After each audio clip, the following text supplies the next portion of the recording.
When you were talking about how making audio for games is different than for film or TV, and you ask about that in an interview, I'll tell you, the rest of development never gets asked about that in their interviews. Audio is often the last thing that people are thinking about in the development process, unless, of course, they're doing the audio. So how do you cope with that?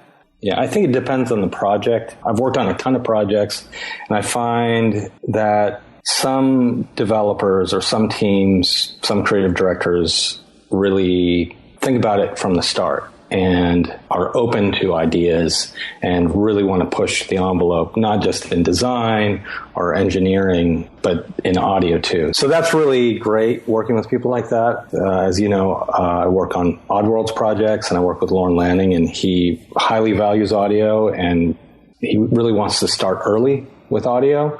So that's refreshing. Most people are pretty good to work with, but on occasion I'll come across a producer who just doesn't really care about audio at all.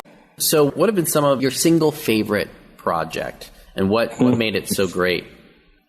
It's high on my list is Oddworld Stranger's Wrath. I got to do some pretty innovative things musically and from an audio perspective as the audio director, and things that were pretty rewarding. It had such a cool style, that kind of tripped out Western thing. Yeah, it was a bit of a spaghetti Western vibe, and it also had electronic elements, and it also had ethnic elements and orchestral elements. I think sometimes I hear compositions and I'll hear a composer who might be blending something, and it feels like, oh yeah, that's that and that's this style. But what I was really looking to do with that stuff was to really create something where you didn't say, oh, well, that's electronic music or that's spaghetti Western style. It was more like I was trying to create something that was its own thing.